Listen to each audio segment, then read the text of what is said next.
Levántate en esta mañana y clama al Dios de los cielos. Presenta delante de Él todas tus situaciones, tus querellas, lo que sea que estés viviendo. Preséntalo delante del trono del gran Dios. Pide entrar en su audiencia y clama que su cetro de equidad y de justicia sea extendido hacia ti y de rodillas puedas levantar humillada tu cabeza delante del gran Dios y Él te escuche en audiencia delante de todos los santos. Dios te bendiga grandemente en esta maravillosa y preciosa mañana.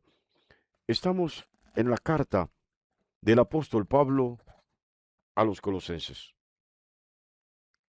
En el capítulo 2, la palabra de Dios dice así: porque quiero que sepáis cuán gran lucha sostengo por vosotros y por los que están en la Odisea y por todos los que nunca han visto mi rostro, para que sean consolados sus corazones unidos en amor, hasta alcanzar todas las riquezas de pleno entendimiento, a fin de conocer el misterio de Dios el Padre y de Cristo, en quien están escondidos todos los tesoros de la sabiduría y del conocimiento.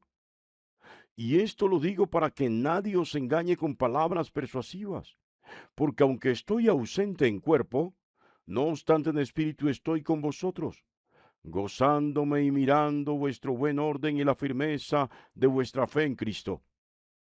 Por tanto, de la manera que habéis recibido al Señor Jesucristo, andad en él, arraigados y sobreedificados en él, y confirmados en la fe, así como habéis sido enseñados, abundando en acciones de gracias. Que Dios bendiga su santa y preciosa palabra en esta mañana maravillosa. ¿Qué palabra para esta mañana, mis amados? Nos encontramos con las luchas de Pablo. ¿Cómo puede luchar alguien que está preso y que está encadenado? Alguien que no es libre. ¿Sabe? Yo no le voy a decir, ni voy a ponerme a pensar si Pablo hacía esfuerzos por salir de la cárcel. No me lo imagino tratando de cavar un túnel para escaparse.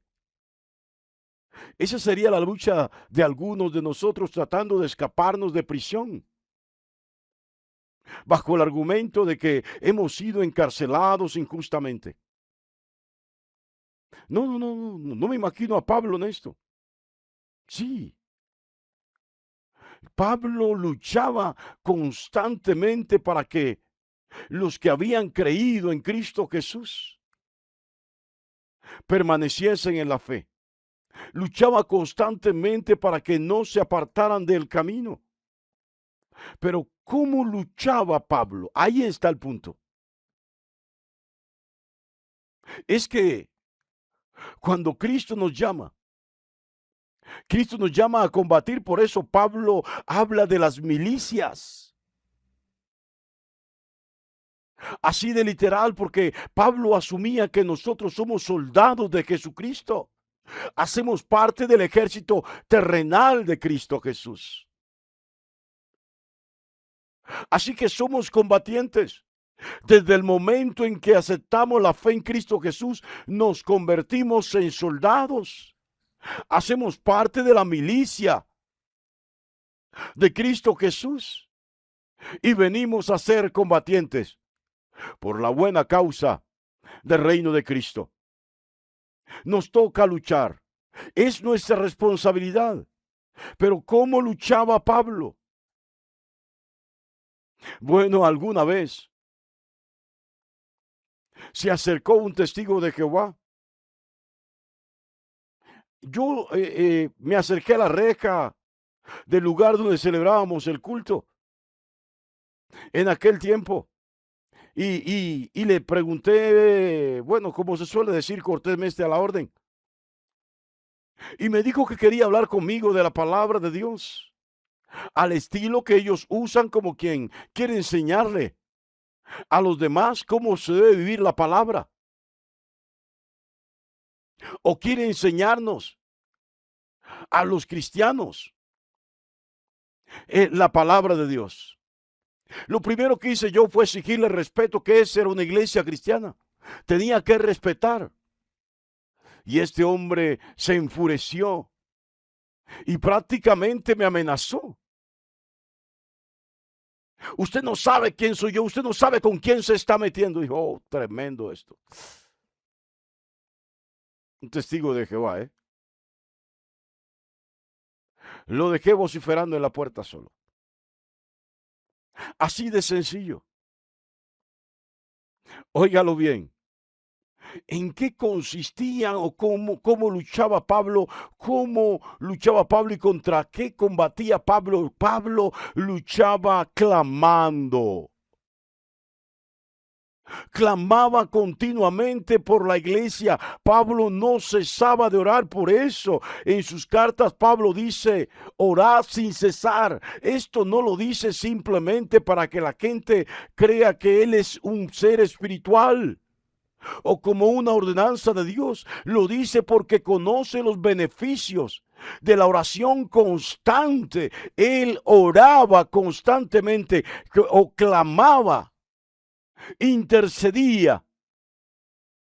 Déjeme decirle que Pablo se había puesto desde la cárcel en la brecha por todas las iglesias. Óigalo bien. Alguna vez mi esposa se puso muy mal de salud. Vivíamos en Guapi. Y estaba tan mal y no le encontraba nada que yo decidí ponerme en la brecha.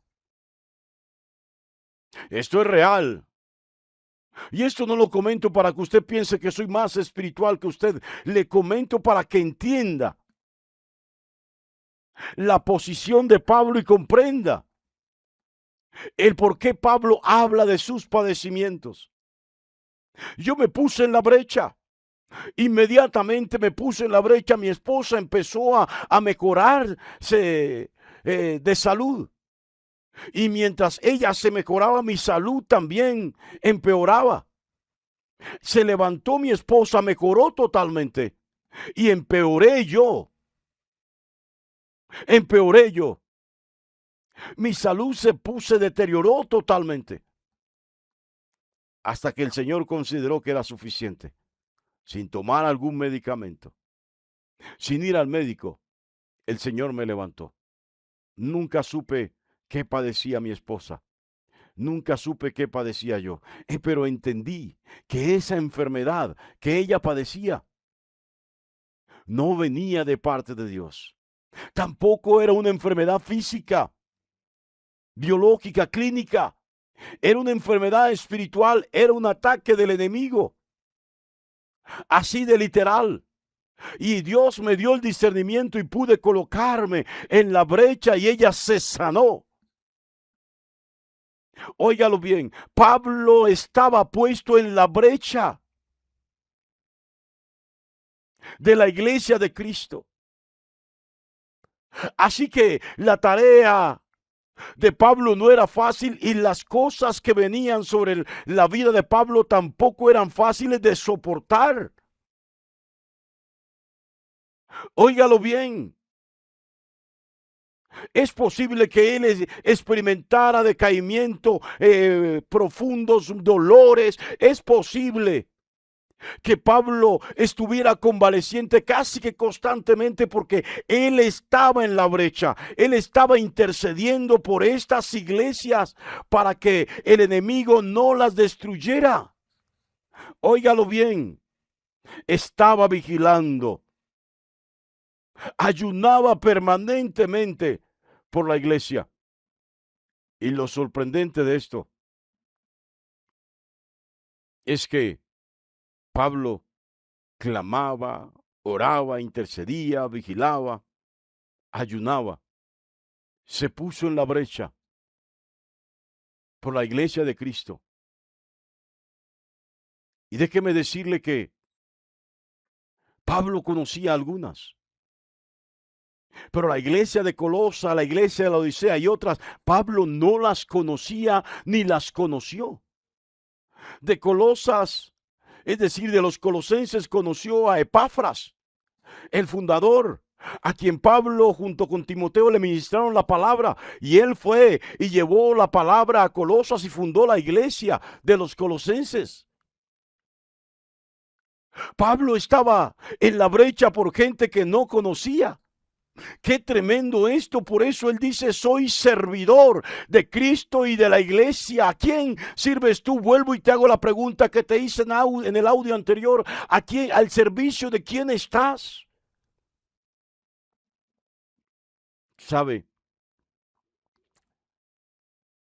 Alguna vez a las 4 de la mañana Dios me levantaba todos los días a orar con nombre propio, nombre y apellido.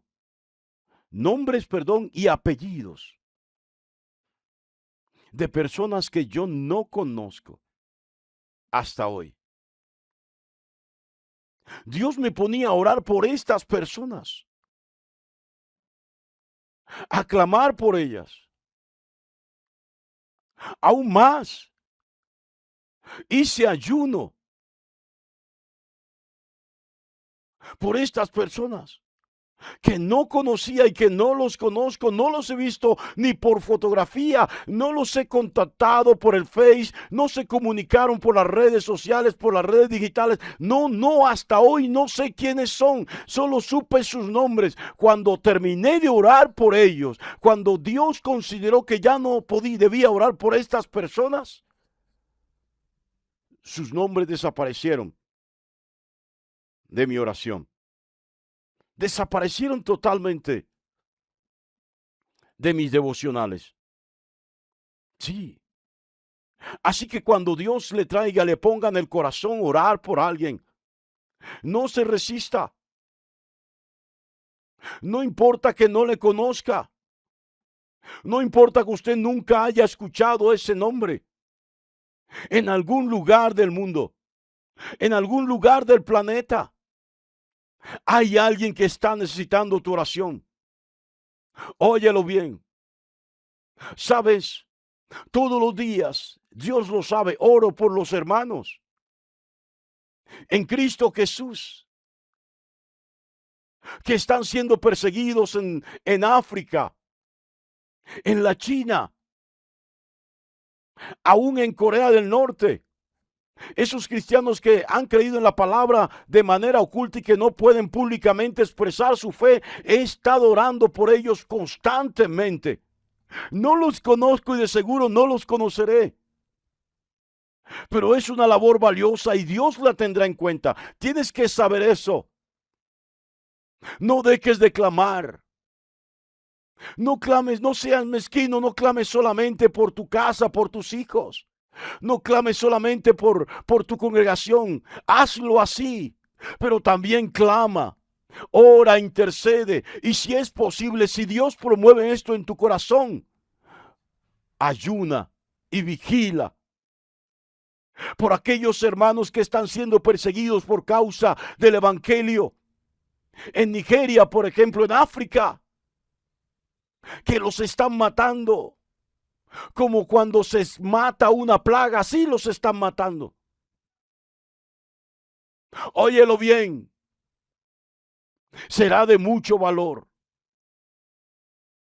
No solamente predicar la palabra, también interceder. Qué maravilloso esta palabra en esta mañana para mi vida. Porque era imposible que Pablo, siendo predicador del evangelio, su vida no tuviera sentido. El evangelio le da sentido y propósito a nuestras vidas, y es lo que Pablo le está diciendo a esta iglesia. Aún más, Pablo le está diciendo: esta iglesia no está sola, tiene al Padre, tiene al Espíritu Santo, tiene a Jesús, y en ellos los ángeles que le rodean. Y Dios ha colocado líderes. No deseches a aquellos grandes varones, varonas que Dios ha colocado en tu derredor. Están para fortalecer tu vida. Óyelo bien. Bueno, y finalmente, esta palabra me permite entender que hay una lucha constante, una lucha de Pablo constante contra las falsas doctrinas. Y esta también debe ser nuestra lucha. Jesús es Dios. Jesús es Dios. Y el enemigo no acepta que usted y yo reconozcamos a Jesús como Dios. Aún más quiere torcer la doctrina acerca de la divinidad de Jesús. Quiere deslegitimar a Jesús. Si se atreven a deslegitimar al Espíritu Santo. Por eso Pablo le escribe en sus cartas a las iglesias: el que no tiene al Hijo tampoco tiene al Padre. El que no tiene al Padre tampoco tiene al Hijo. Porque ambos se participan de la misma sustancia.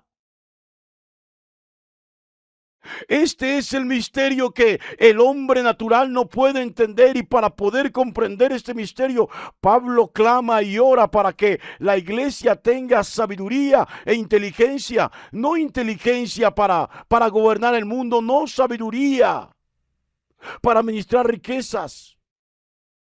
No, sabiduría dentro de la economía de la salvación, que no tiene nada que ver con lo material. Óigalo bien. Hay que cuidarse de esos que llegan sutilmente con la última revelación, con lo nuevo que Dios está mostrando en este tiempo. No, lo que Dios tenía que mostrar a la humanidad se lo mostró en Cristo Jesús. Por eso los apóstoles, los 12 junto a ellos, Pablo y su equipo de trabajo y Bernabé, salieron a predicar el mensaje de salvación, que era lo que estaba oculto y es lo que se ha revelado. Yo no sé si ha comprendido en esta mañana, pero de una u otra manera, la invitación para nuestra vida a través de esta palabra en esta mañana es a no dejarnos permear por sutilezas del enemigo, por doctrinas, por enseñanzas que parecen buenas, que suenan hasta bonitas, pero del fondo nos apartan del verdadero camino, nos apartan de la fe. Mi amado, mi amada, si usted ha creído en Cristo Jesús, aún teniendo falta de conocimiento de algunos temas en el Señor, manténgase firme en la fe. Óigalo bien. Siga creciendo en Jesús. No deje que su vida espiritual se estanque. No deje que su vida espiritual y almática se vuelva monótona y rutinaria. Dinamice su vida espiritual. Predique la palabra. Ore.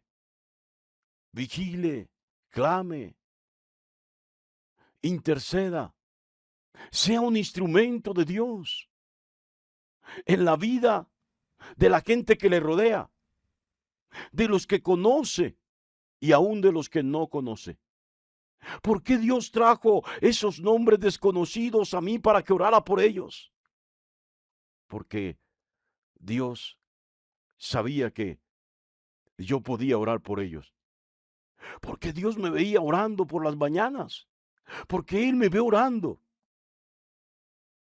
Si te levantas como un varón, como una varona de oración, entonces Dios te va a usar como instrumento. Óyelo bien. Que esta palabra edifique tu vida, fortalezca tu fe y te ayude a crecer espiritualmente. Dios te bendiga grandemente.